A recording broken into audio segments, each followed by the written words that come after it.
When it comes to patio and veranda furniture, it can cost you a small fortune, so why not make your own? This is the first episode of a 3-part series. We're going to show you how to make this outdoor furniture. I'm going to be starting off with the single chair. In this first part, I'm going to show you how to make this modern look single-seater chair. And what's nice about it, it's made out of plywood, so it's a super cost-effective DIY. 1 sheet of plywood gives you 2 of these chairs. Just take the cutting list down to the guys at Builders and they'll cut it all to size for you. As for the materials that we're going to be using, we've got our 21mm plywood. I've also got some Craig screws and some wood glue, and an optional extra of adding in some feet on the underside of the chair.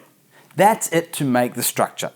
As for the tools, you're going to need a pencil and tape measure, and I've got my old faithful, the Craig jig. I've got a cordless drill, and I've got a sander. As for dressing the timber, I've got some plugs here to plug the pocket holes.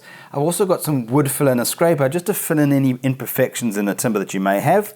When it comes to sealing the timber, I've got some fired earth cabinet and furniture paint. I'll be applying that with a sponge roller and a paintbrush for those difficult to reach areas.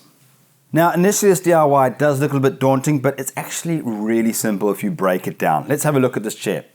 It's made up of 3 main components. We've got a square box section on either side, and then we've got these slats which are joining those box sections together, and that completes your entire chair. It really is so easy to do. The timber I've cut down to a 94 wide. Now the reason I've chosen that funny number is it matches up to the same size as standard plain round timber that we have in our store. So let's get stuck in and start making the first box section. Let's move all the stuff off the table and get started.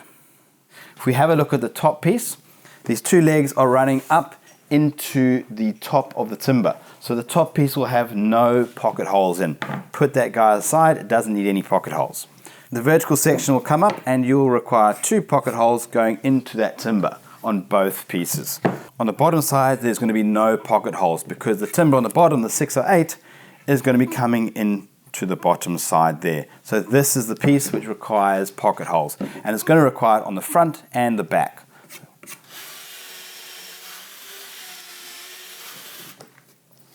Okay, so there are your pocket holes done. So easy to do. Proceed now with the rest of the pieces that you've marked, and then we can start assembling them. With all my pocket holes drilled, it's time to assemble. Now remember, don't forget wood glue between the mating surfaces. Okay, so 608 on the inside, 630 on the outside, and the 650 piece on top. Now when you're inserting your Craig screws, it is best to have the screws coming from the outside going into the thicker part of the timber opposed to coming in towards the outside. Right, there's our first box section made. We just need to put it in that little cross piece here, which is going to hold our seat slats, and we're going to slide that up 250mm from the bottom. Okay, that's that square structure done. All we need to do now is just pop on this brace on the bottom. That's going to take the loading of each one of the seat slats, so that way you haven't got to worry about any one of those slats sliding all the way through. That's going to be the 50mm piece. And we know the distance is going to be the equivalent of a thickness of 1 slat. Okay, now remember wood glue between its mating surfaces. Okay, exactly the same thing for the other side, but remember it's going to be a mirror image. You're not going to be doing an exact duplicate, it's got to be a mirror image. That way you want to keep your pocket holes on the same side.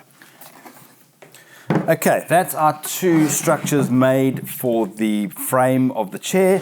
What we need to do now is actually join these pieces together, and that's where we're going to use these 600 long slats. There's 10 of them. Now each one of these needs a pair of pocket holes on either side. So I'm going to get all those 10 pieces out and start drilling my pocket holes with my Craig jig.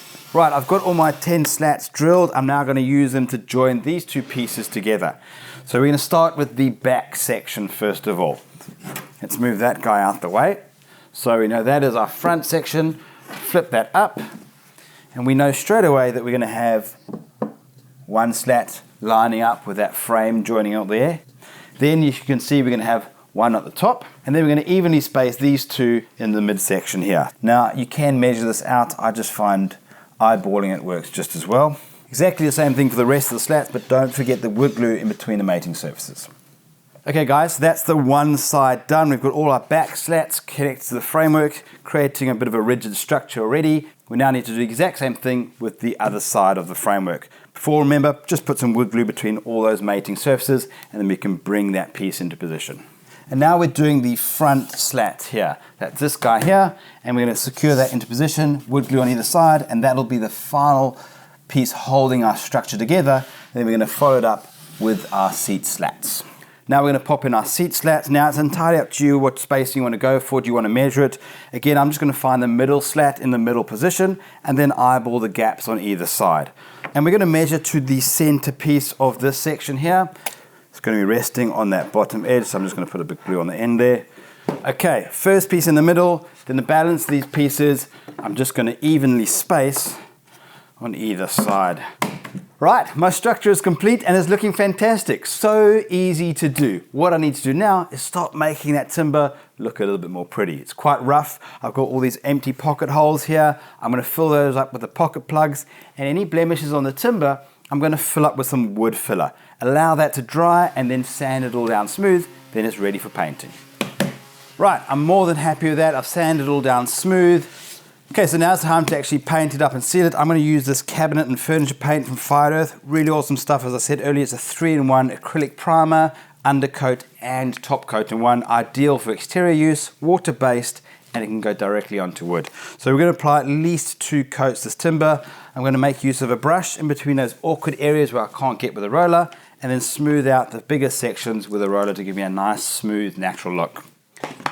Wow, what a transformation of that old shutterboard ply timber. It really has brought this chair to life just with 1 coat already. We need to put a second coat. We need to wait at least 6 hours for this paint to dry, apply the second coat, and then wait 7 days before you start using this chair. You want that paint to harden and become tough, resistant to weathering, resistant to scratches, wear and tear, and then it's ideal for outdoor use.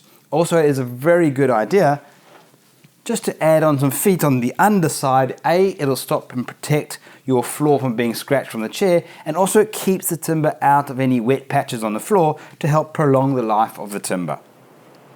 There you have it. What a great DIY, simple and cost effective. I've made 2 chairs out of 1 sheet of plywood. Be sure to check out part 2 and 3 where I'll show you how to make the double chair and the table. Remember, everything is available at your local builder's outlet. For more DIYs just like this, be sure to check out the Builders Fan YouTube channel and our website.